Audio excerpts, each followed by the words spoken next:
Sa mga katik vloggers, mga subscribers, bago sa kaluma, mga supporters, mga dumaan, dumalaw at bumisita sa channel, lahat ng mga viewers, secret viewers at silent viewers, magandang araw.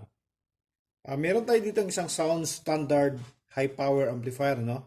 At yung complaint nito ay nagpo-protect. Dinala to ng kaibigan natin, medyo malalayo yung biyahe nito. Nasa mga 2 oras. At ang ginawa niya raw dito ay chinek niya, may pumutok na filter capacitor, napalitan na niya at may nasunog dito. Tiningnan natin, may nasunog at naayos naman niya, napalitan na ng maayos na capacitor. Kaso nung pagbalik niya ay nagpo-protect na.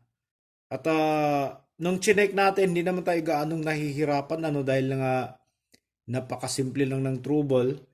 At medyo nahirapan tayo dito siyempre sa pagbuhat dahil nga napakabigat nito. Kung mapapansin nyo, yung natin, yung transformer natin ay nasa 7 inches in diameter tapos 4 inches yung kanyang kapal. At mabigat talaga kung wala ka sa posisyon magbuhat nito, pwede tayong mabalian sa sobrang bigat.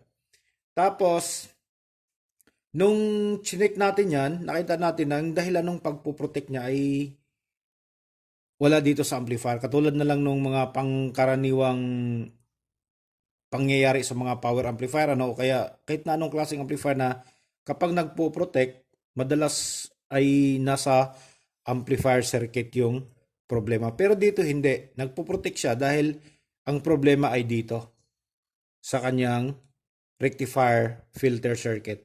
So ano ba dahilan kung bakit nagpo-protect? So simple lang. Ang dahilan ay dito. Nabaliktad niya lang yung yung secondary wire ng transformer natin papunta dito sa board na to. Nabaliktad. Imbis na dito na side na to, itong kulay pula, ayan.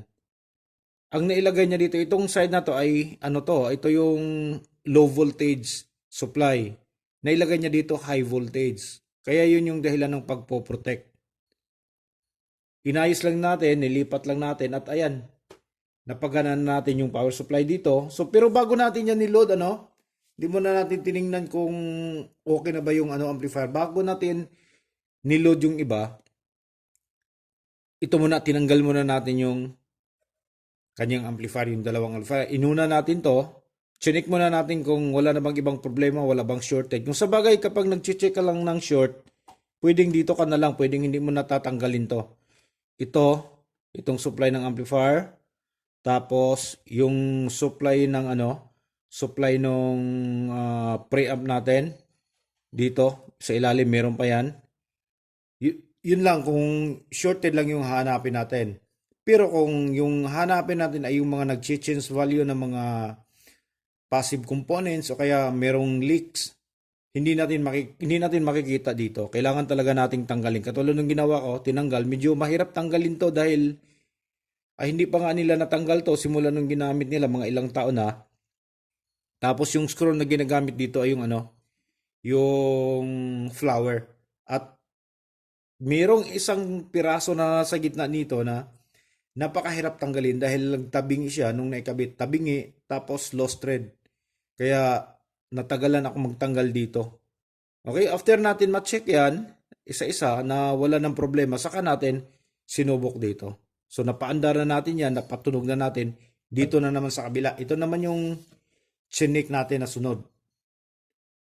Okay, so after natin ma-check, dito natin na wala talagang walang ibang tinamaan. So maganda yung circuit nito, yung kanyang protection circuit dahil nga kung siguro sa ibang amplifier yung nangyayari na yung low voltage ay nalagyan ng high voltage, posibleng marami nang nasisira dito. So itong amplifier kasi natin ay class H. Merong low voltage rail tsaka high voltage rail.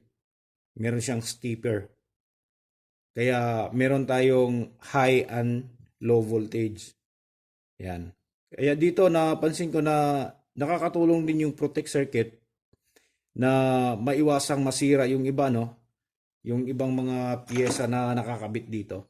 Kaya para sa mga natin, sa mga baguhan lang ay sa mga ganitong klase, kapag nakakita, kahit na hindi amplifier, kahit na yung mga ibang electronics tsaka electrical circuit na medyo marami-rami na yung mga wires na nakakabit, lalo na katulad nito, na halos dito magkakapareho yung connector, dito naman magkakapareho yung connector. So sa ganong estilo, kailangan siguro natin kuhanan ng picture ano kaya videohan natin para siguradong hindi tayo magkakamali.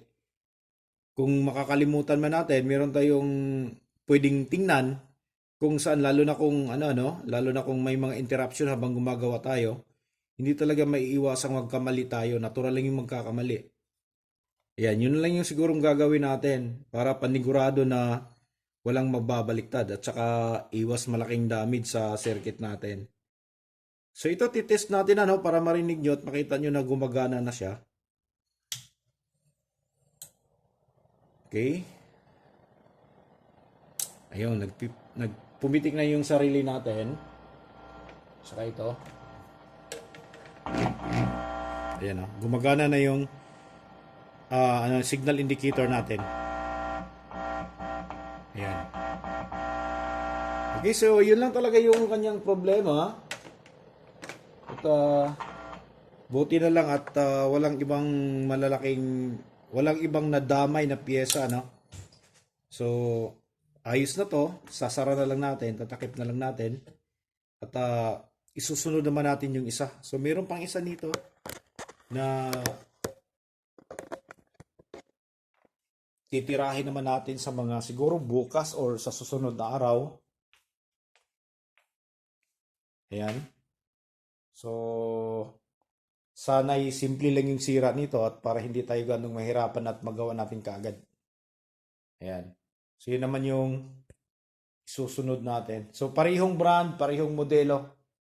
Okay, so hanggang dito na lang siguro tayo, no? Para sa mga natin, mga taga-subaybay natin, mga bagong mga membro, mga diehard supporter natin. So, maraming salamat sa patuloy na magsuporta sa channel natin, ano? Medyo umaangat kahit na papaano yung channel natin. So maraming salamat, ano? Maraming salamat at hanggang dito na lang tayo. God bless at bye-bye.